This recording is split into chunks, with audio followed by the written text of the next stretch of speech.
those who serve him.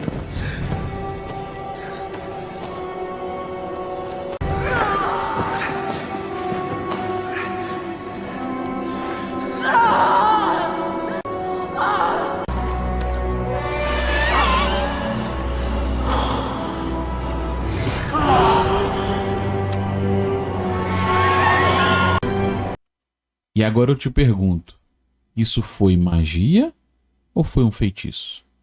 É uma magia ou é um feitiço?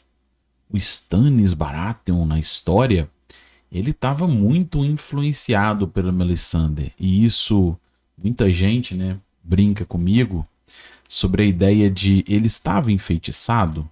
Né? Olha a palavra, enfeitiçado. Ele estava sobre o efeito de algum tipo de encantamento. Então é um pouco sobre isso que a gente vai debater hoje, né? Qual é a diferença de magia e de feitiço?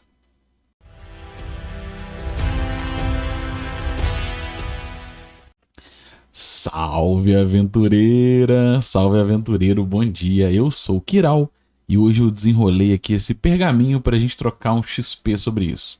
Vamos mergulhar primeiro, eu convido você primeiro a mergulhar na origem da etimologia da palavra spell, que é o que deu origem ao que a gente chama na tradução, na nossa localização, de feitiço, né?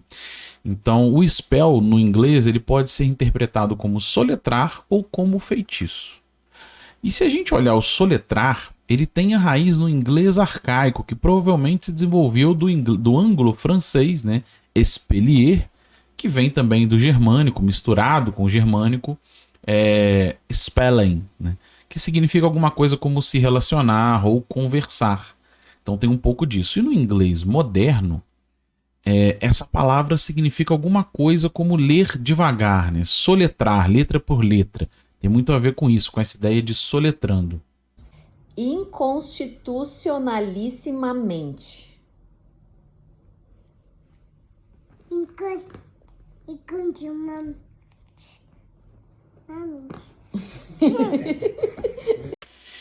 E o spell como feitiço, né? De onde vem essa origem? Então o spell como feitiço ele é um sinônimo de encantamento e ele tem origem no germânico do substantivo, não sei se a pronúncia é adequada, spell. E a ideia seria uma palavra falada ou um combinado de palavras faladas que possui um poder mágico. Olha que legal, é daí que vem essa ideia de você na conjuração fazer a verbalização do feitiço, né? Você tem que falar uma ou algumas palavras, verbalizar isso para poder entonar e converter isso numa conjuração, que é o uso do feitiço.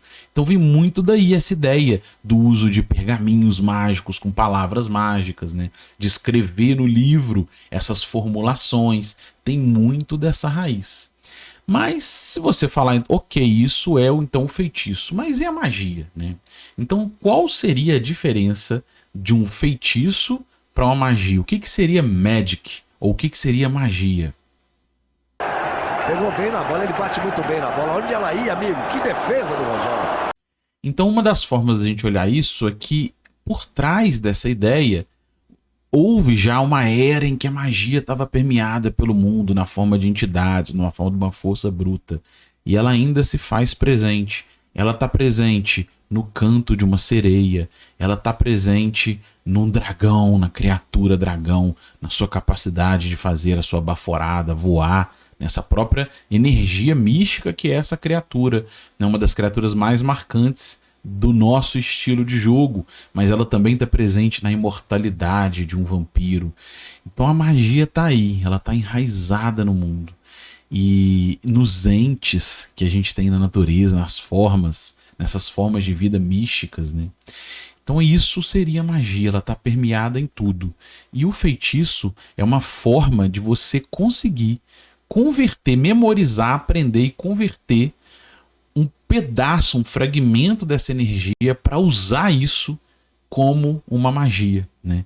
Então você aprisiona parte dessa energia numa formulação, num papel adequado, numa tinta adequada, memoriza essa energia.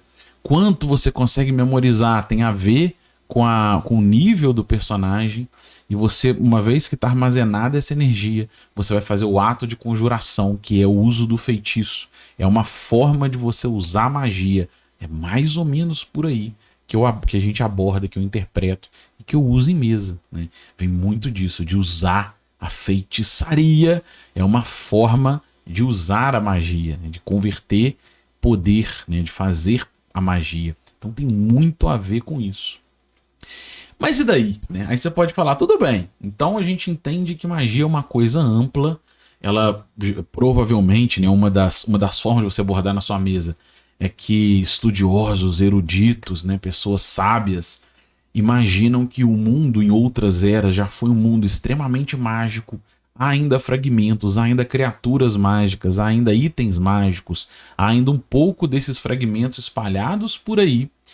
E uma das formas de você usar magia é você estudar, aprender, né, a interagir bem com isso, criar essas formulações mágicas para usar a magia num ato de conjuração. E daí vem a ideia do feitiço, né?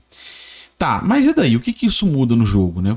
Como que a gente aplica isso na prática? Eu vou falar como eu aplico, como eu interpreto, absorvo essa ideia e venho usando isso na nossa mesa, venho absorvendo e trazendo isso para o jogo, né? Se você pegar o Dungeons and Dragons original, eu gosto sempre de mostrar a raiz, né? Você vai ver que uma das salvaguardas do D&D original está spell, olha lá, spells, e não magia. Repara que não é magic, é spell. E por que tá isso lá, né? De onde que a gente pensa isso? A ideia vem um pouco disso que a gente construiu aqui, da diferença de magia para spell.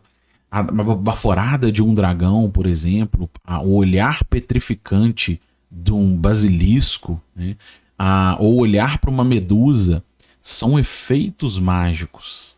Mas a spell tem um pouco a ver com esse ato de conjurar e muito mais com a raiz de encantamento na forma como eu olho para esse modelo.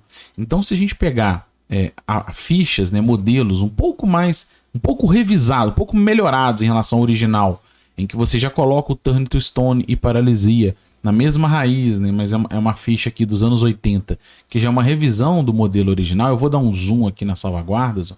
Vamos dar um zoom aqui para a gente olhar, para a gente pensar o seguinte. Se um feiticeiro está tentando paralisar o Conan, né? Está tentando te paralisar. Ele usa um feitiço para te paralisar, né? Um hold person, por exemplo. E aí? Quando você pega o zoom dessa ficha, você tem spells e você tem turn to stone, ou paralisia, olha lá. E aí, eu vou usar uma salvaguarda de paralisia ou vou usar uma salvaguarda de spell?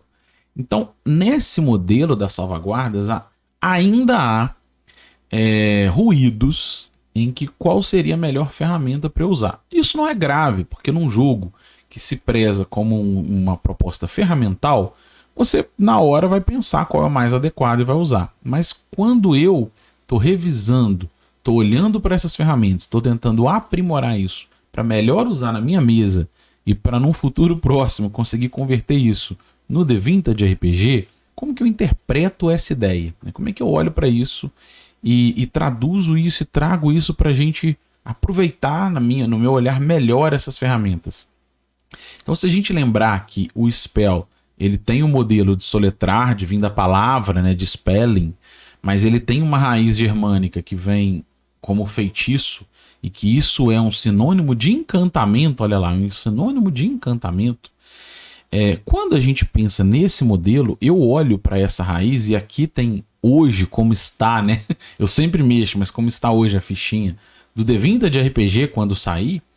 E olhando para esse modelo da ficha, repare que nas salvaguardas ali embaixo eu coloquei feitiço, mas eu estou realmente pensando na ideia de tirar feitiço. Já não era magia, eu já acho que é melhor feitiço, mas eu estou pensando em tirar feitiço e colocar encantamentos, para ficar ainda mais claro de que quando for um feitiço ou uma magia, qualquer coisa que vai te paralisar os movimentos, você vai fazer, a orientação é que se use a paralisia, né? Para que se use salvaguarda contra a paralisia. Ela é a mais adequada para esse modelo de tentar aprisionar os seus movimentos. Aquela última, que é o spell, que eu coloquei hoje como feitiço, ela na verdade tem muito a ver com esses encantamentos. Você vai usar para o encantamento de uma sereia, de um vampiro, né? Coisas desse tipo, ou um próprio feitiço de encantamento. Então eu acho que organiza até melhor. Isso é uma das formas que a gente pode melhor aproveitar esses conceitos, essas nuances, né? Outra vem, por exemplo, da própria magia em tango, né? Essa magia que é emaranha, emaranhar. Ela vai emaranhar. E aí, eu vou usar contra a paralisia, eu vou usar contra feitiço. Aí fica muito claro, tá paralisando o movimento, é paralisia, né? Então é um pouco disso. Mas tem muito mais usos, né? Se a gente pegar itens mágicos, por exemplo, você pode pensar que existem itens mágicos como uma espada mística, uma espada de luz, a espada solar, né? Em que é um item mágico. Então ele tem ali resquícios dessas forças, dessas energias antigas, né? Que outrora permearam o mundo. Ele tem um toque de uma entidade, alguma coisa desse tipo. E aí a pessoa pode usar. Ela pode usar, de repente, se ela for do mesmo alinhamento, né? Você pode escolher raízes de como alguém pode usar esse item mágico. Mas existem itens mágicos, como um pergaminho, em que o uso dele é um feitiço. Então, para você usar esse pergaminho, você precisa compreender, precisa saber pronunciar essas palavras, precisa saber fazer esses gestos. Isso exige um treinamento, e nesse caso, o treinamento vem da classe, por exemplo, da classe arcanista, né? Ou mago, se você usar, ou feiticeira, né? Mas é um treinamento. Então, ele é um item mágico, mas ele está atrelado à ideia de reproduzir um feitiço. E aí você cai em alguns itens, como, por exemplo, cajados, varinhas, bastões. Eles reproduzem um feitiço ou não, né? É um uso de luz? Esse cajado tem a capacidade de fazer um feitiço de luz, por exemplo?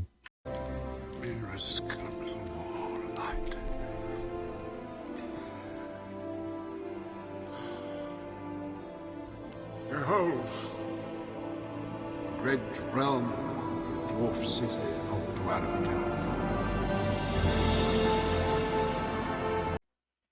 E aí, pessoal, só para fazer uma ressalva final, né? Eu usei aqui alguns exemplos do Gandalf como um conjurador, como um feiticeiro, como um mago. E você pode falar, mas o Gandalf é um Maiar, talvez o uso dele realmente é de um feitiço, é de uma magia, né? Pode ser que ele seja realmente o uso da magia in natura. Mas é só um exemplo, né? Eu só quis usar como inspiração. Se você buscar um pé no chão, se inspirar nisso e trazer mais para um pé no chão, a gente poderia, como inspirações como é da Apêndice N, reinterpretar como um mago realmente. E essa foi a forma como eu usei aqui para ilustrar isso. Mas é isso. Se você gostou, se inscreva no canal, deixe um joinha, compartilhe esse vídeo e, acima de tudo, comente, porque o nosso grande objetivo é sempre trocar XP. Um abraço e até o próximo vídeo.